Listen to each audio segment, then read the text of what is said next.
Joining us now is Republican Congressman Marlin Stutzman of Indiana. Nice to have you back on the show. So President Trump tells the New York Post he was, quote, perturbed with Prime Minister Benjamin Netanyahu over Israel's strikes in Lebanon.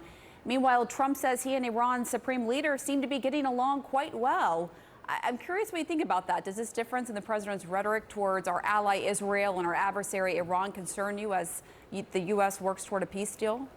Yeah, Pamela, Wolf, great to see you both.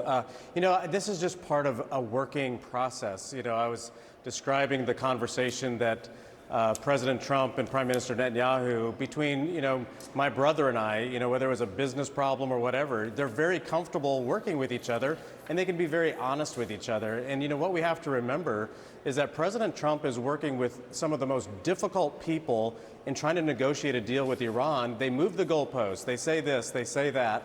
And so, it gets to be very frustrating working with them. And then, of course, they use the situation with Lebanon and Israel as a bargaining chip to try to cause a problem, negotiating with President Trump. So, I really see that conversation as just a good, open, transparent conversation and a working relationship trying to fix the problems. Just to follow up then to your point, you're saying it's difficult to negotiate with the Iranians, but the president essentially praised the supreme leader, saying that they are getting along quite well.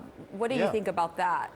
Well, he's trying to build trust. He's trying to build a way to work with them to get to the point that we need to. I mean, we need to figure out some sort of solution. And, sometimes you have to work with the people that are in power, whether you like them or not. I remember Condoleezza Rice always telling us that, working with these dictators, it's very difficult. They can go off the handle, fly off the handle very quickly. You can offend them quickly. So it's a very tenuous conversation. And so, President Trump feels like he's making progress. He's working forward, and he doesn't want anything to set it back. But that's, and the Iranian situation is the biggest deal that we've got to sort out and figure out, and President Trump is doing everything he can to do that. And he knows how to communicate with them in order to try to get the deal done. So we'll see what happens. As the Washington Post reports this morning, Congressman, you actually met with Prime Minister Netanyahu in Jerusalem last week, and you provided him with a draft House resolution that would end U.S. financial military aid to Israel.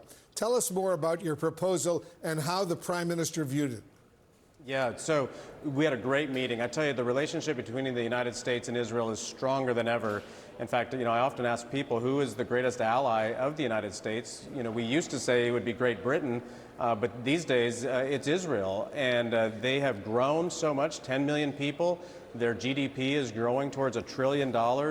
And this was actually something that came from Prime Minister Netanyahu's conversation with 60 Minutes a couple of weeks ago, when he said that the next MOU with the United States and Israel, he would like to see us move away from the $3.8 billion annual supplement that we send to Israel. Now, does this end anti-Semitism? I doubt it. Does it create more conspiracy theories? Probably. But this is real. This is a maturing relationship, and we've been calling it aid to trade, moving from an aid supplement to a trade agreement, to defense agreements, and a real mature partnership, because Israel has grown tremendously and their abilities and capabilities are incredible. And so he was very open and excited to see the resolution. I filed it today here in the House of Representatives, and we just want to show President Trump and Prime Minister Netanyahu that Congress would support moving this direction.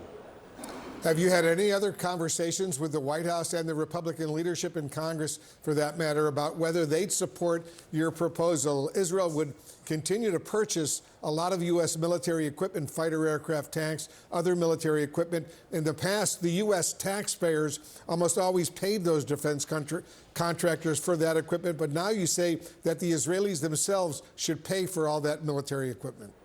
Well, I really believe if we have a strong trade agreement, what I've seen over the past 10 years is, Israel is like a Silicon Valley. The technology, the defense industry, their capabilities are incredible. They're known as a startup nation. They have more startups than any other country in the world besides the United States. And I saw that there were a lot of businesses that wanted, of course, access to the U.S. markets. And so this makes it a little simpler and easier for U.S. industries and Israeli industries to work together. And I think that they'll see the increase with their GDP growth, and that it'll easily offset the $3.8 billion annually that the taxpayer sends to Israel. And I think it also just shows, that as we talk to the administration, the State Department, Speaker of the House, they have asked us to, simply talk to folks and see what kind of support we find. Ambassador Leiter has been a great ambassador here to the United States from Israel. Ambassador Huckabee just posted this last week that we should move ahead without aid in the next MOU. So the momentum is definitely building. Okay, I want to turn to something else and ask you about this announcement that President Trump made yesterday that he's appointing a housing official, Bill Pulte, as his acting director of national intelligence, even though he has no known intel background. Let's watch how some members of your own party responded to that.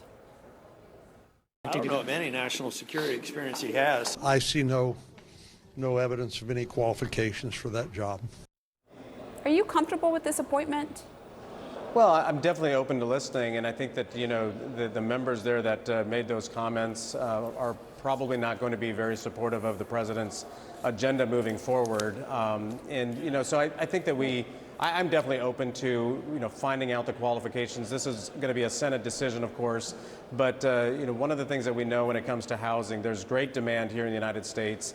I hear from a lot of home builders and other builders that they need the support of the federal government with less regulation. And so somebody from the industry, I think, makes a lot of sense. And so I'm open to definitely hearing more of those reasons why he should be the next secretary. Can you just help us better understand your logic there, saying someone in the industry and housing makes a lot of sense for the head of DNI overseeing 18 intelligence agencies?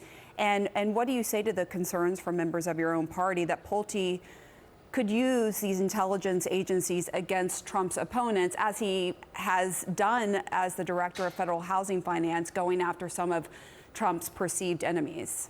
Yeah, well, I think that, it's going to be up to Mr. Pulte as he comes in and he meets with the senators. The senators are obviously going to make their decisions based on his credentials, whether he's capable.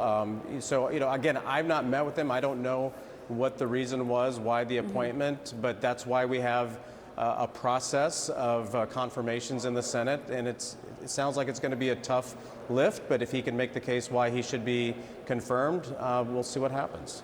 All right, Congressman Marlin Stutzman, thank you so much. We appreciate it. And thanks for me as well.